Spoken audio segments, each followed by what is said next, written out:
Astronomers describe the solar system as a giant clockwork mechanism in which a series of cosmic interlocking gears determine the movements of the planets. But we now know that the orbits of the planets are not as fixed as they appear.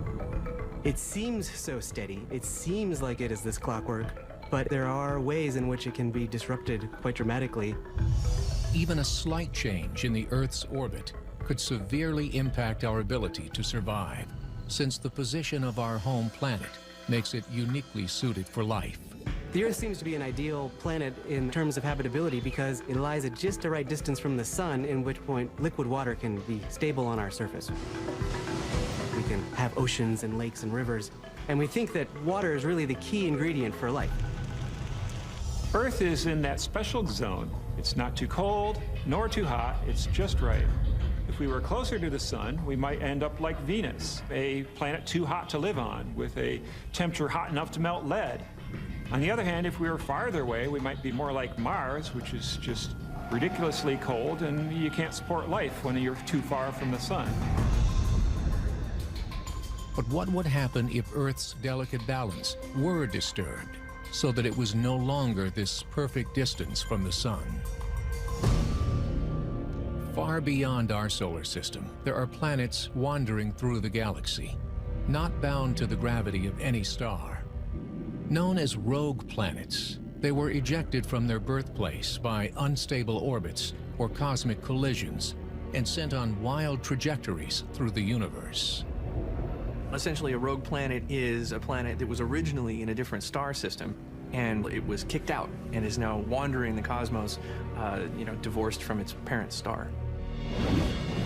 There's likely to be at least as many planets as there are stars. So we expect there's something like 100 billion stars in our galaxy, and so we expect a couple 100 billion of these rogue planets. These rogue planets are interstellar nomads, cold, devoid of life, and careening through the darkest reaches of space. And many of them are likely to be giants, hundreds of times larger than Earth. Right now, we're seeing more so-called Jupiter-sized planets than others. Based on that, you could expect an average rogue planet to be on the order of a Jupiter-sized planet, maybe less. With billions of rogue planets in our galaxy, it's possible that one could swing through our solar system with monumental effects. A rogue planet coming into the solar system will probably be moving at hundreds of miles per second. It's possible that a rogue planet could hit the Earth directly, completely demolishing our planet. But a rogue planet would not even have to get near the Earth to create havoc. The nightmare scenario is that one of these large rogue planets drifts right through our solar system and ends up disturbing the orbit of one or more of the larger planets. And because these larger planets, like Jupiter, actually help shepherd the inner planets, it ends up elongating the inner planets' orbits, which would dramatically change things for life on Earth. It's almost like taking a baseball bat to the Earth, the rogue planet being the bat, and just the force from this planet will be so great that you just change the path of the Earth just in the same way that a bat can change the path of the baseball on its way to the catcher's glove. And if Earth's orbit were elongated just enough to swing outside the habitable zone, our very survival could be at stake. The habitable zone, as we understand it in any star system, is defined by what we call the triple point of water. You find water in all three phases: liquid, solid, and gas. And so far as we know, you need that in order for life to be able to survive. And when you start making Earth's orbit more elliptical, you start touching the fringes of this habitable zone where it could be a little warm for all three phases or a little cool for all three phases. We're still there, but it doesn't take much to shove a planet's climate over the edge and either make it a super hot Venus or lead it to a very cold Mars. Since there has never been an encounter with a rogue planet in recorded history, scientists are unsure of how the event would play out. So we really can't know with great certainty what is going to happen if a rogue planet comes into our solar system. We can run computer models, we can make educated guesses, but at this point it's a purely hypothetical phenomenon. Here is one possible scenario. A rogue planet suddenly appears on the fringes of our solar system. As the rogue streaks past the outer planets, the whole solar system begins to change. The rogue's gravitational pull alters the orbit of Jupiter. Jupiter, in turn, pulls the Earth out of its nearly circular orbit to an elliptical orbit. If it passed near the Earth, then the Earth's orbit would be changed almost instantaneously. This new orbit takes the Earth as close to the Sun as Venus and as far out as Mars. Although we still remain in the habitable zone in this new elliptical orbit, our climate would begin to alter drastically. For most, the change is so gradual that at first, it's hardly noticed. The days grow longer and the nights get colder, but life goes on as before. But over the next few months, a slow-motion global disaster begins to unfold. There's a common misconception that the Earth's seasons are driven by our distance either toward or away from the sun, where summer is when the Earth is closest to the sun and winter is when it's farthest away. That's not true. Right now, it's the Earth's tilt that causes summer and winter. So when your side of the planet's facing toward the sun, it's summer. And when your side of the planet's facing away, it's winter. The entire planet would have summer at the same time because it's very close to the sun, and then the entire planet then experiences winter at the same time when you're farthest away from the sun. So the Earth would enter a new climate phase where you would have short but intense summers and then very long winters. So life on Earth is very much dependent on the orbit we are in around the sun. The shift in our seasons would wreak havoc on Earth's agriculture, resulting in a shorter growing period and eventually mass food shortages. The effect could be very dramatic and really affect the prospects of life on Earth. If we're very unlucky, it could end life on Earth. As the climate catastrophe continues, the Earth struggles to adapt, and the worst is yet to come.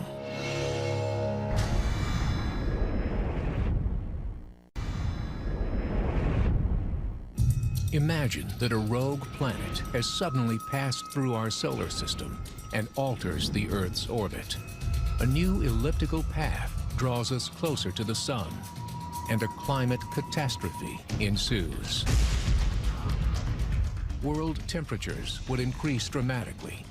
Runaway global warming causes ice caps and glaciers to melt, raising the sea levels around the world by 3 feet or more. Now, 3 or 4 feet of sea level rise may not seem like a lot. Let's think about Lower Manhattan, New York City. It's protected by a seawall, which is about 5 feet high at average tide. And at high tide, the tide is about 2 feet below the top of that seawall.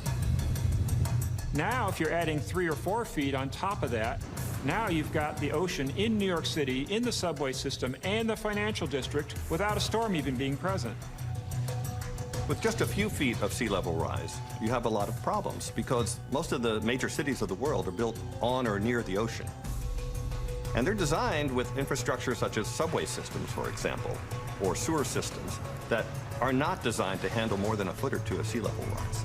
And so when you have those first few feet, it causes major costs. But then when you go beyond that, you're talking about cities literally disappearing off the map. But if we warm the planet significantly more, let's say 10 degrees, then you're talking about all of Greenland and all of Antarctica melting. When they're all melted, you're going to have 250 feet of sea level rise, which is literally wiping most of the major cities off the map totally. With much of the coastal areas flooded, hundreds of millions of people would be forced to move inland, away from the ocean and the rising temperatures. Basically, all the habitable areas as they are now would tend to shift away from this increasingly hot equatorial region up north to preserve the way of life as we have it. The migration would tax life support systems and stretch government infrastructures around the world to the breaking point. One of the biggest impacts that a big climate change or a shift like that would cause is agriculture would stop. Food is effectively governed by a seasonal pattern that we take for granted. And if that goes away, then you can imagine a scenario where we don't have enough food to feed the population, economy breaks down, and that would actually become more dangerous to society than the actual climate change that we would experience. But the worst is not over. Environmental effects from a rogue planet would continue to be felt across the globe. It wouldn't be just one area of the planet which would be affected by these sorts of phenomena. The whole planet would suffer during the summertime when the planet was closest to the sun. You'd have incredible heat waves, incredible droughts over the entire planet. More areas become arid, with large sand and dust storms blanketing cities and making it dangerous for people to leave their houses. You might find entire populations walking outside with respirators on all the time just because it's so dusty.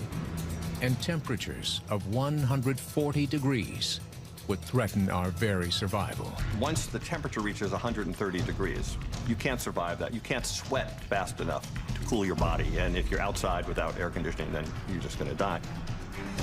And with the Earth's orbit altered and the planet closer to the sun, deadly wildfires are just a lightning strike away.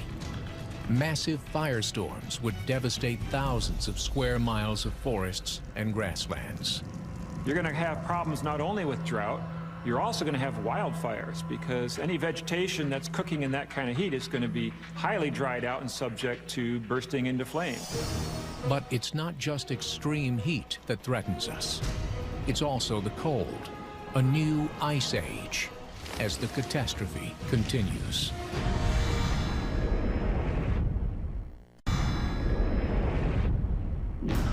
Imagine the gravitational impact of a rogue planet has altered the Earth's orbit, causing it to be much more elliptical. This shift would have a drastic effect on the weather. Runaway, supercharged global warming, leading to floods, droughts, widespread wildfires, and extreme swings in temperature. Ironically, the global warming caused by the new altered orbit could cause certain areas to freeze over. One of the big misconceptions about global warming is that every place on the planet gets hotter all at once. Well, that's not true. The climate system is much more complex than that. So when you add more heat to the system, there are all sorts of feedback mechanisms that start to kick in. Like when you heat the water, it becomes water vapor. Well, water vapor makes clouds, and clouds reflect all the sunlight back to space. Well, that is going to have a cooling effect. So it's very likely that you could have areas of the Earth get much colder while other areas get much hotter. One potential effect of global warming is that Britain ices over. You have a new ice age at the same time that you get massive droughts in the US.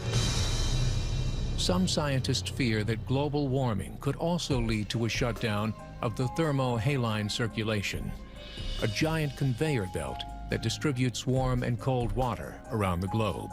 Think of it as a tractor in the ocean that's carrying cold water from the Arctic and forcing warm water up from the tropics. And what that does is it cools down the equatorial region and heats up the Arctic. Now, if that circulation were to change because of the substantial differences in Earth's orbit, then you would have a situation where Europe would have a much different climate, and North America as well, because a lot of heat gets transported by ocean currents. A shutdown of the thermohaline circulation could accelerate global warming. As the polar ice caps continue to melt, very cold air mixes with warmer air. Tropical storms could become stronger, and more frequent superstorms would be born. The constantly hot equatorial zone will produce more water vapor in the air, which could lead to larger and more frequent cyclones and hurricanes. That's going to cause flooding when you do happen to have a situation where you've got rain falling. So both drought and storms are going to get worse with a very hot planet like that. And if ocean temperatures were to rise above 115 degrees Fahrenheit, we could face a special breed of superstorm called a hypercane. Now, that is a type of hurricane/tornado that gets to a wind speed of 500 miles per hour. It's been theoretically shown that if you heat up a large enough area of the ocean, say maybe 50 or 100 miles in diameter, to a temperature of 115 degrees, you could get one of these theoretical storms that go way up in the upper stratosphere and cause incredible destruction wherever they hit. A hypercane you could think of as a tornado on steroids or a hurricane on steroids, kind of a cross between the two, much more powerful than either, which would destroy any structure in its way. This climate catastrophe projection might seem like a worst-case scenario. But if a rogue planet did alter the Earth's orbit, many scientists believe we would have something much bigger to fear. It's possible that the Earth itself could become a rogue planet. The Earth's orbit would change by a larger and larger amount, and the Earth might eventually get ejected from the solar system and become a rogue planet itself. The Earth itself wouldn't be destroyed, it would remain intact.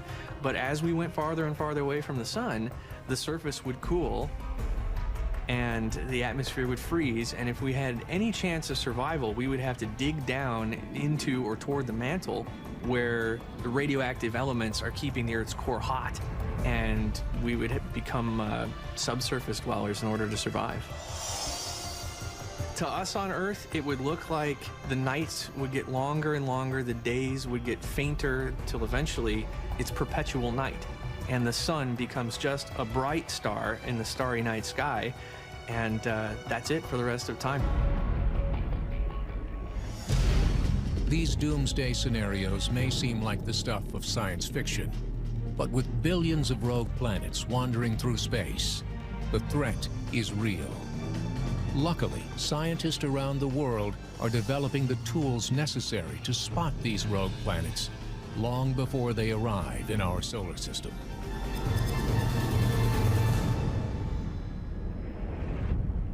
Disasters have wiped out the planet before.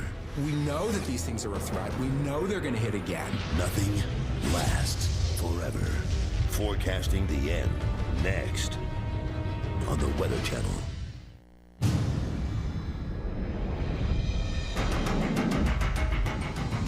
What if a rogue planet streaks through the solar system and pulls the Earth into an elliptical orbit, causing an environmental disaster? This new orbit would generate extreme weather events that threaten the very survival of the human race. In an attempt to combat this potential catastrophe, scientists are scanning the skies in hopes of detecting these rogue planets before they become a threat. We use mainly two telescopes, one for the discovery itself. It has a very good wide field capability. This telescope, known as the CFH, or the Canada-France-Hawaii Telescope, is located atop the summit of Mauna Kea in Hawaii and is one of the most advanced of its kind in the world. And then for the spectroscopy, we went to the VLT. So that's really a cutting-edge telescope. Then you see the chemical composition. So we're not just seeing a little point moving, we're seeing really the composition of the object. These VLTs, or very large telescopes, consist of 4 individual scopes and operate at both visual and infrared wavelengths. They are capable of detecting objects 4 billion times fainter than can be seen by the naked eye. So these are really massive telescopes, and they gather data, and then you spend a lot of time, usually years, analyzing the data. Etienne and his team have been successful in finding hundreds of rogue planets, but one planet in particular stands out among the rest. So this planet was discovered as we were looking for failed stars. It's about the same diameter as Jupiter, so a bit more than 10 times the size of the Earth. We didn't know if there were other planets out there or if planets were common. Now we know that planets are common, and we've found more than 800 with a possibility of 2,000 now, and that number is only going to get bigger as our telescopes get better. In principle, a rogue planet could enter our solar system, and if it does enter and if it comes close, then it disrupts the orbit.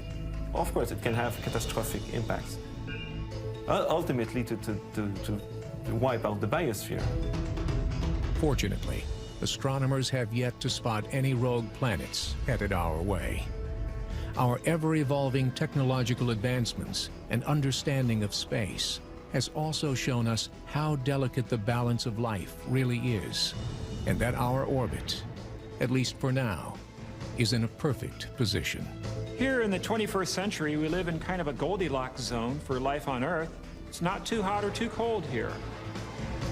So let's work on keeping us right in the Goldilocks zone. We don't want to move too far on either side. It's not so good for civilization and life on Earth.